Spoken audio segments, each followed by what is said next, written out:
जहाँ तक बात रही इस रिकॉर्ड की जिससे मुझे फीलिंग है, तो यकीन करें कि मुझे अपनी ज़ात से ज़्यादा इस चीज़ का बहुत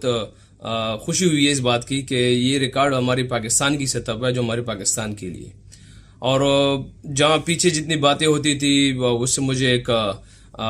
पुश मिलती थी और एक चैलेंज मिलता था, जो अल्हम्दुलिल्लाह मैं लेता था अक्सर इस चीज़ को। मगर आप ज़रूर, अगर मैं इसका रिकॉर्ड की बात करूँ तो इसको मैं ज़रूर, मेरे जो हिस्सेदार है मैं उसको ज़रूर मेंशन करना चाहूँगा यहाँ पे स्पेशली। अगर मैं बात करूँ रिचर्ड बाइबस की, जिसने मुझे थोड़ी सी मेंटली जो चीज़ें थी T20 के हवाले से वो दी है, और इंजी भाई ने कुछ जो आइडियाज़ थे वो दिए थे। और मैं अगर तीसरा बंदा मेंशन करूँ, जो मेरे ख्याल से मेरे बिहाइंड द सीन जो बंदा है, जिसने मेरी काफ़ी हेल्प की थ्रू आउट पूरे एक साल में, जिस ग्राउंड में जिसके किस्म की मुझे प्रैक्टिस ज़रूरत हुई उसने मुझे अरेंज की है, जिस बॉलर्स के अगेंस्ट क्या कुछ करना था मुझे अरेंज किया है, वो हमारे पाकिस्तान टीम के शाहिद असलम भाई है। तो मेरे ख्याल से मेरे पूरे का हिस्सेदार इस रिकॉर्ड में जो है ना शाहिद असलम भाई भी है, जिन्होंने मुझे अच्छी तरीके से हर जगह पे उसी तरह से मैनेज किया जिस टाइम मुझे रिक्वायरमेंट थी उस हिसाब से खेलने की। सबसे पहले तो चैलेंज था इस बात का कि यार, क्योंकि इससे पहले जो बातें होती थी कि यार ये खेल नहीं सकता, ये छोटी फॉर्मेट का प्लेयर नहीं है, ये नहीं है, वो नहीं है, तो आपको यहाँ पे एक चैलेंज लेना पड़ता है। वो जो आप इंसान के अंदर से बिलीव आती है, वो आता है, अपने आप पे ट्रस्ट होता है। और सबसे बड़ी बात, मैं ज़रूर इस बात को भी मेंशन करूंगा, जहाँ पे मुझे वो मौका मिला था ओपन पे, जो मैनेजमेंट ने मुझे जो फैसला किया ओपन पे जाने का, तो वो मुझे सूट कर गया। और वहाँ पे ना बेसिकली वो एक जगह थी मेरे मेरे जहन में भी यही थी कि यार लोगों ने मुझे मौका तो दे दिया आज, और ये एक मौका मेरे पास है, अगर इंशाल्लाह मैं अपने आप को प्रूफ कर सकूँ, जो चीज़ें मेरे अंदर से है उसको निकाल सकूँ, तो अल्हम्दुलिल्लाह वो एक जगह थी मेरे लिए जो टर्निंग पॉइंट था। और फिर अल्लाह पाक ने वहाँ पे मेरी मदद फरमाई, तो अल्हम्दुलिल्लाह एक वहाँ पे एक मोमेंटम बना मेरा, और जिस तरह अल्हम्दुलिल्लाह चला रहा है अल्लाह पाक आज भी चला रहा है। ये खामोशी के उसमें था सारा कुछ, पता ही नहीं चला। मैं भी तो बताना नहीं चाह रहा था, मगर बहरहाल जो हालत थी थोड़ा सा अजीब सी हालत थी, क्योंकि जब मैं हॉस्पिटल जा रहा था जिस टाइम फैमिली भी मेरे साथ थी होटल में, तो मैंने कहा, मैं सिर्फ यही कहा कि मैं नीचे जा रहा हूँ ECG के लिए होटल में इसी में। मगर बहरहाल जो हॉस्पिटल गए तो मेरी बिल्कुल सांस रुकी हुई थी, और दोनों जो डॉक्टर ने कहा कि इसके दोनों ट्यूब्स जो थे वो खराब वाली सांस वाली दोनों बंद हो चुके थे। हालांकि फिर वो मुझे कुछ बता नहीं रहे थे, क्योंकि उसने कहा कि सुबह तक ठीक हो जाओगे, चले जाएंगे। फिर जो थोड़ा से दोपहर का टाइम हुआ तो फिर उसने कहा कि आप शाम को चले जाएंगे। तो मैंने एक नर्स से पूछा, तो उसने कहा कि यार अगर आप 20 मिनट और लेट हो जाते तो आपके दोनों ट्यूब्स पड़ जाते, आपको ना अब यहाँ पे रहना पड़ेगा 2 रातें जितने भी हो सके। मगर बहरहाल वो एक मुश्किल सिचुएशन ये थी कि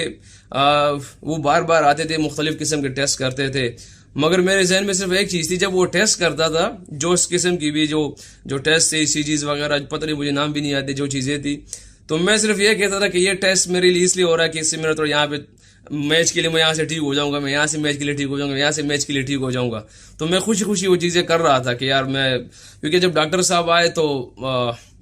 उसके अल्फाज मुझे भी याद है कि वो डॉक्टर साहब ने ये कहा कि रिजवान, मैं चाहता हूँ कि आप पाकिस्तान के लिए सेमीफाइनल खेलें।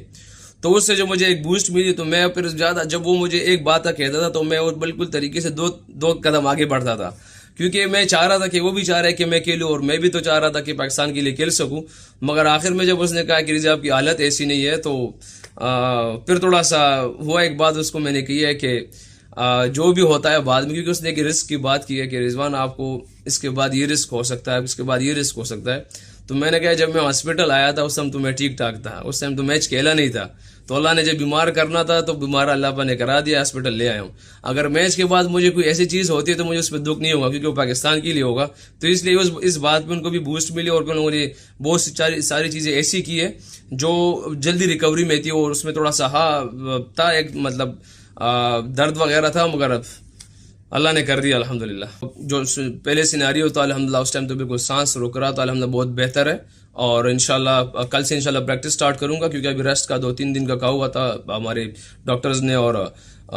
फिजियो ने, तो अल्हम्दुलिल्लाह अभी रेस्ट किया, कल से इंशाल्लाह प्रैक्टिस स्टार्ट करूंगा। जहाँ तक पिलो की बात है, तो ये तकिया बेसिकली मेडिकेटेड पिलो है, और मेरा आपको पता है कीपर का हमेशा से थोड़ा सा गर्दन का मसला रहता है, क्योंकि ऊपर नीचे बैठना होता है, हेलमेट फील्डिंग में भी पहनी रहती है, अगर बैटिंग है तो फिर भी हेलमेट पहना रहता है, जिसकी वजह से गर्दन जो है ना बिल्कुल सुकड़ सी जाती है और टाइट हो जाती है, जिसकी वजह से ये मुझे मेडिकेटेड पिलो जो है ना लोगों ने रेफर किया। इसकी वजह से मुझे काफ़ी सुकून होता है रात को सोने में। और क्योंकि आपको पता है कि ऑब्वियसली जहाँ हमें रिकवरी ज़रूरत होती है तो रिकवरी में नींद हमें काफ़ी ज़रूरी एक ऐसा अहम है जिससे हमारी रिकवरी बहुत जल्दी होती है। तो इसलिए मैं इसको कैरी करता हूँ। और सम टाइम तो ये नज़र इसलिए आ जाता है कि वो एक रात भी मैं उसको मिस नहीं करना चाहता कि यार एक रात का चांस लूँ और इसको मैं बैग में डाल के भिजवा सकूँ, मगर मैं चाहता हूँ कि नहीं, अगर मैं हाथ में पकड़ के ले जा सकता, थोड़ी सी मशक्कत ले सकूँ इस टाइम, तो मेरे आगे की रिकवरीज अच्छी होगी और मैचेस खेल सकूंगा। तो इसलिए मैं उस एक टाइम के एक रात को भी चांस नहीं लेता इसमें। कुछ चीज़ें ऐसी होती है, अगर आप पिछले वर्ल्ड कप की बात करें, मैचेस की बात करें, तो पावर प्ले की अगर बात आ जाती है तो आप देख लीजिएगा कि ये हमारी एक स्ट्रेंथ है। और मैं नहीं कह रहा, बल्कि जितने भी यहाँ पे वर्ल्ड कप में जितने भी कोचेज आए थे, स्टार जो प्लेयर्स थे, एक्स प्लेयर्स, वो सारे यही कह रहे थे कि पाकिस्तान की स्ट्रेंथ यही है कि जो उनके मेन अटैकर जो थे मुखालिफ के अपोनेंट के, ये उनको विकेट नहीं देते, हाथ में रखते, फिर एंड में 170 160 जो दुबई इस कंडीशंस में जो कर लेते हैं, जो सबसे मुश्किल वगैरह होती है। मगर मेरे ख्याल से हमें एसेस करना चाहिए कंडीशंस को। हाँ, मैं मानता हूँ कि उस तरह पावर प्ले नहीं हुआ जिस तरह होना चाहिए, मगर आप देख ले तो अगर आप थोड़ा सा एनालाइज कर ले, क्योंकि हर एक टीम का जो तगड़े जो पावर हिटर जिनके पास है उनका भी पावर प्ले तो 42 43 45 पे फिनिश हो रहा है। अगर हमारी एवरेज निकाल दी जाए तो तकरीबन हमारी 40 पे फिनिश होगा, और ये सबसे बेहतर होगी कि हमने उसमें विकेट थ्रो नहीं किया, क्योंकि नजर आने में ये लग रहा है कि क्या हमने छिक्के नहीं मारे या ऐसा या वैसा, फॉर एग्जाम्पल जो बातें भी है पावर प्ले के हवाले से। मगर मेरे लिए तो,